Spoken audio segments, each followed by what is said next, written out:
Kehidupan makhluk hidup memerlukan energi yang diperlukan dari proses metabolisme. Nah, metabolisme merupakan serentetan reaksi kimia yang terjadi dalam sel hidup.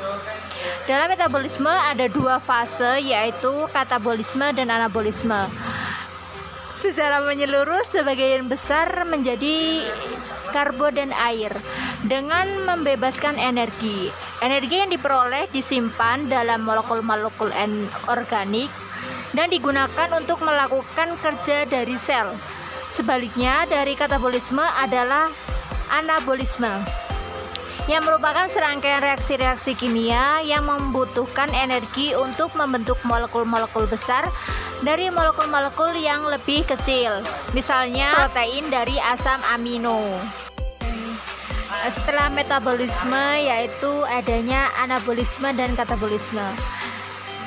Anabolisme adalah penyusunan senyawa kimia sederhana menjadi senyawa kimia atau molekul kompleks. Pada peristiwa ini diperlukan energi dari luar. Energi yang digunakan dalam reaksi ini dapat berupa energi cahaya ataupun energi kimia. Energi tersebut selanjutnya digunakan untuk mengikat senyawa-senyawa sederhana tersebut menjadi senyawa yang lebih kompleks. Jadi, dalam proses ini, energi yang diperlukan tersebut tidak hilang, tetapi tersimpan dalam bentuk ikatan-ikatan kimia pada senyawa kompleks yang terbentuk. Energi yang digunakan dalam anabolisme dapat berupa energi cahaya atau energi kimia. Anabolisme yang menggunakan energi cahaya dikenal dengan fotosintesis, sedangkan anabolisme yang menggunakan energi kimia dikenal dengan kemosintesis. Katabolisme merupakan reaksi pemecahan atau pembongkaran senyawa kompleks menjadi senyawa-senyawa yang lebih sederhana dengan menghasilkan energi yang dapat digunakan organisme untuk melakukan aktivitasnya. Fungsinya sendiri yaitu reaksi katabolisme adalah untuk menyediakan energi dan komponen yang dibutuhkan oleh reaksi anabolisme. Produksi energi oleh mikroba atau respirasi, fermentasi, dan fotosintesis. Sel-sel bakteri seperti halnya sel semua organisme hidup umumnya melakukan aktivitas kehidupan untuk kelangsungan hidupnya. Semua sel membutuhkan suatu sumber energi, walaupun sangat beraneka ragam jenis substansi yang berperan sebagai sumber energi bagi mikroorganisme. Namun terdapat pula dasar metabolisme yang sangat sederhana, yaitu terjadi perubahan dari satu bentuk energi yang kompleks menjadi bentuk energi yang lebih sederhana, sehingga dapat masuk ke dalam rangkaian metabolik. Nah, yang pertama yaitu respirasi. Respirasi merupakan proses disimilasi, yaitu proses penguraian zat yang membebaskan energi kimia yang tersimpan dalam satu senyawa organik. Dalam proses ini terjadi pembongkaran suatu zat makanan sehingga menghasilkan energi yang diperlukan oleh organisme tersebut. Nah, di sini dibedakan menjadi dua respirasi. Yang pertama yaitu respirasi aerob dan respirasi anaerob. Respirasi aerob yaitu respirasi yang membutuhkan oksigen bebas. Pada proses ini, oksigen merupakan senyawa penerima hidrogen akhir. Yang kedua yaitu respirasi anaerob, yaitu respirasi yang tidak membutuhkan oksigen bebas. Pada proses ini, senyawa seperti asam pirufat dan asetat kehlehid berfungsi sebagai penerima hidrogen terakhir. Yang selanjutnya yaitu respirasi anaerob atau fermentasi. Fermentasi sendiri itu yaitu proses pembebasan energi tanpa oksigen. Ciri-ciri dari fermentasi adalah yang pertama, terjadi pada organisme yang tidak membutuhkan oksigen bebas. Yang kedua, tidak terjadi penyaluran elektron ke siklus Krebs dan transport elektron. Yang ketiga yaitu energi atau ATP yang terbentuk lebih sedikit jika dibandingkan dengan respirasi aerob, yaitu 2 molekul ATP setiap mol glukosa. Yang keempat, jalur yang ditempuh ialah glikolisis dan pembentukan alkohol atau fermentasi alkohol dan pembentukan asam laktat. Yang kelima yaitu menghasilkan produk berupa asam-asam organik, alkohol, dan gas. Yang keenam, organisme anaerobik juga menghasilkan energi yaitu melalui reaksi-reaksi yang disebut fermentasi yang menggunakan bahan organik sebagai donor atau akseptor elektron. Bakteri anaerob fakultatif dan bakteri anaerob obligat merupakan berbagai macam fermentasi untuk menghasilkan energi. Nah, yang selanjutnya yaitu tentang fotosintesis. Fotosintesis adalah suatu proses biokimia pembentukan zat makanan karbohidrat yang dilakukan oleh tumbuhan, terutama tumbuhan yang mengandung zat hijau daun atau klorofil. Selain tumbuhan berklorofil, makhluk hidup non-klorofil lain yang berfotosintesis adalah alga dan beberapa jenis bakteri. Organisme ini berfotosintesis dengan menggunakan zat hara, karbon dioksida, dan air serta bantuan energi cahaya matahari. Nah, di sini ada dua reaksi utama pada fotosintesis. Nah, yang pertama yaitu reaksi terang dan yang kedua yaitu reaksi gelap. Di sini ada gambar beserta penjelasannya, bisa dilihat ya teman-teman. Dalam struktur enzim, enzim merupakan substansi yang ada dalam sel dalam jumlah yang amat kecil dan mampu menyebabkan terjadinya perubahan-perubahan yang berkaitan dengan proses-proses seluler dan kehidupan. Nama lain dari enzim adalah fermen. Nama enzim berasal dari bahasa Yunani yang berarti dalam ragi. Keseluruhan bagian enzim yang disebut holoenzim tersusun atas dua komponen utama, yaitu komponen protein dan komponen unprotein. Fungsi enzim sangat ditentukan oleh gugus apoenzimnya, karena pada bagian tertentu merupakan tempat melekatnya substrat dan sekaligus tempat bereaksikan substrat. Bagian pada gugus protein yang berfungsi sebagai pusat katalitik enzim disebut sisi aktif. Komponen protein dibedakan menjadi gugus kofaktor dan koenzim. Gugus kofaktor tersusun atas zat anorganik yang umumnya berupa logam, misalnya Cu, Fe, Mn, Zn, Ca, K, dan Co. Gugus koenzim merupakan senyawa organik non-protein yang tidak melekat erat pada bagian protein enzim. Contohnya NAD, NADP, dan koenzim A. Sifat enzim. Di sini ada 6 poin. Yang pertama yaitu enzim adalah suatu protein. Ini terbukti karena enzim di dalam larutan terbentuk suatu koloid. Keadaan ini akan memungkinkan luasnya permukaan enzim sehingga bidang aktivitasnya juga besar. Yang kedua, bekerja secara khusus.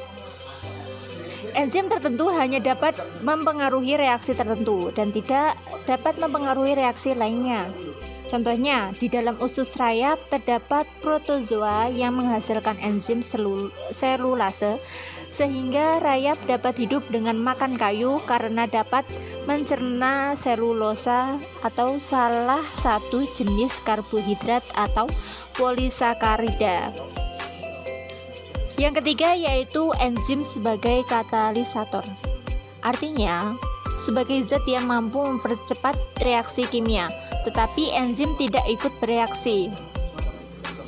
Dengan demikian, enzim tidak diperlukan dalam jumlah yang banyak. Dalam jumlah sedikit saja, enzim telah menyelenggarakan suatu perubahan zat yang beribu-ribu kali lebih besar daripada berat molekulnya sendiri. Yang keempat yaitu dapat digunakan berulang kali. Enzim dapat digunakan berulang kali karena enzim tidak berubah pada saat terjadi reaksi. Meskipun dalam jumlah sedikit, adanya enzim dalam suatu reaksi yang dikatalisirnya akan mempercepat reaksi karena enzim yang telah bekerja dalam reaksi tersebut dapat digunakan kembali. Yang selanjutnya yaitu yang nomor 5, rusak oleh panas.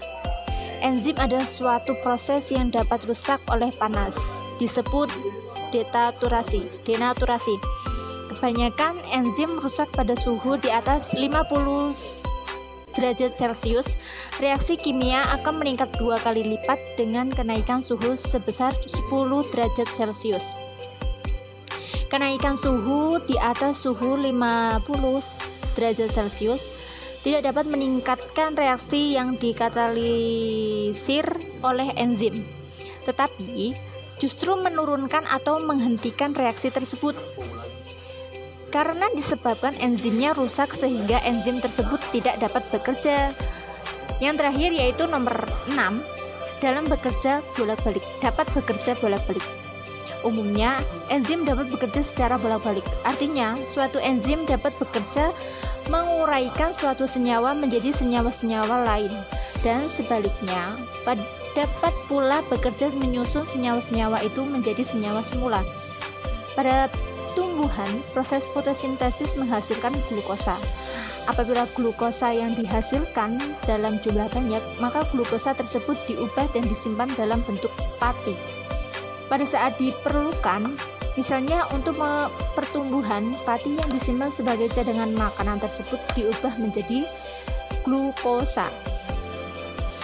Mekanisme kerja enzim dapat dijelaskan dengan 2 hipotesis, yaitu hipotesis gembok dan anak kunci, dan hipotesis kecocokan yang berinduksi. Nah, hipotesis gembok dan anak kunci menurut hipotesis yang dikemukakan oleh Emil Fischer, bagian sisi aktif enzim mempunyai bentuk spesifik dan tidak fleksibel. Suatu enzim hanya dapat ditempatkan oleh substrat tertentu saja. Enzim dan substrat bergabung bersama membentuk kompleks, seperti kunci yang masuk dalam gembok. Yang kedua yaitu hipotesis induction fit. Bagian sisi aktif enzim bersifat fleksibel terhadap substrat yang masuk. Apabila ada substrat yang masuk ke bagian sisi aktif, maka bagian ini akan mengalami perubahan bentuk mengikuti substrat. Ketika produk sudah terlepas dari konteks, selanjutnya enzim tidak aktif menjadi bentuk yang lepas, sehingga substrat yang lain kembali bereaksi dengan enzim tersebut. Nah, di sini yang selanjutnya bisa dilihat contoh dari gambar hipotesis secara gembok dan anak kunci. Nah, kecepatan reaksi sampai batas suhu tertentu. Hal ini disebabkan jika molekul bergerak lebih cepat, maka substrat akan berikatan lebih cepat pada sisi aktif. Yang kedua yaitu pH atau derajat keasaman. Enzim bekerja optimal pada pH tertentu, umumnya pada pH netral. Pada kondisi asam atau basa, kerja asam terhambat agar enzim dapat bekerja secara maksimal. Pada penelitian atau percobaan yang menggunakan enzim, kondisi pH larutan dijaga agar tidak berubah, yaitu dengan menggunakan larutan penyangga. Yang ketiga yaitu zat penghambat. Zat yang dapat menghambat kerja enzim disebut inhibitor. Inhibitor merupakan senyawa kimia yang bersifat menghambat kerja enzim. Zat tersebut memiliki struktur seperti enzim yang dapat masuk ke substrat atau ada yang memiliki struktur seperti substrat sehingga enzim salah masuk ke penghambat tersebut. Yang selanjutnya yaitu nomor 4, konsentrasi substrat. Jumlah substrat yang berlebihan dapat menyebabkan penurunan kerja enzim. Biasanya sel akan menambah jumlah enzim dengan cara melakukan sintesis enzim untuk mengatasi hambatan tersebut. Yang kelima yaitu hasil aktif. Kerja enzim dipengaruhi hasil aktif. Hasil aktif yang menumpuk menyebabkan enzim sulit bertemu dengan substrat. kemungkinan menumpuk hasil akhir semakin lambat kerja enzim. Nah, yang pertama yaitu dalam peran dan penamaan enzim, yaitu oksidoreduktase. Reaksi katalitiknya adalah dalam reaksi transfer elektron memindah elektron atau atom hidrogen. Enzim ini terbagi menjadi enzim oksidase dan enzim reduktase. Enzim oksidase terbagi menjadi kelompok enzim terkecil, dan enzim hidrogenase memegang peran penting dalam pengubahan zat-zat organik menjadi hasil-hasil oksidasi. Enzim katalis menguraikan hidrogen peroksida menjadi air dan hidrogen. Yang kedua yaitu transferase.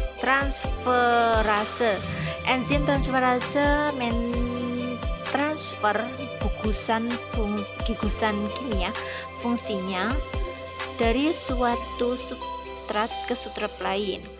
Ya, yang ketiga yaitu hidrolase. Enzim hidrolase merupakan sekumpulan enzim yang menguraikan suatu zat dengan pertolongan air. Nah, di sini hidrolase dibagi atas kelompok kecil, yaitu enzim karbohidrase, esterase, dan proteinase. Nah, yang keempat yaitu liase, mengkatalisis reaksi penambahan gugusan ikatan ganda pada molekul dan membuang gugusan non-hidrolitik dengan meninggalkan ikatan ganda. Nah, yang kelima, isomerase. Enzim isomerase berperan dalam reaksi isomerasi atau perubahan suatu senyawa menjadi isomernya. Misalnya, senyawa yang memiliki atom-atom yang sama tetapi berbeda struktur molekulnya. Yang terakhir yaitu yang nomor 6, enzim ligase berperan dalam reaksi penggabungan dua molekul menjadi satu molekul atau pembentukan ikatan disertai pemecahan atau penambahan ATP. Nah, yang terakhir yaitu tentang pengendalian metabolisme selular yang tepat, yang pada akhirnya menyangkut pengendalian kegiatan enzim. Pengendalian enzim dapat diatur melalui dua cara, yaitu pengendalian langsung, yaitu mekanisme katalitik itu sendiri yang terjadi dengan mengubah konsentrasi substrat atau reaktan, dan pengendalian genetik melalui induksi dan represi enzim. Bakteri dapat berupa zat kimia dan energi radiasi ke bentuk yang berguna untuk kehidupannya melalui proses respirasi, fermentasi, dan fotosintesis. Dalam respirasi, molekul oksigen adalah menerima elektron utama, sementara dalam fermentasi molekul bahan makanan biasanya pecah menjadi dua bagian, di mana yang satu kemudian dioksidasi oleh yang lainnya. Dalam fotosintesis, energi cahaya diubah menjadi energi kimia. Bagaimanapun, dalam semua jenis sel dan tanpa menghiraukan mekanisme yang digunakan untuk mengekstrak energi, reaksi tersebut diiringi oleh pembentukan adenosine trifosfati atau ATP. Sekian penyampaian dari saya akhiri. Wassalamualaikum warahmatullahi wabarakatuh.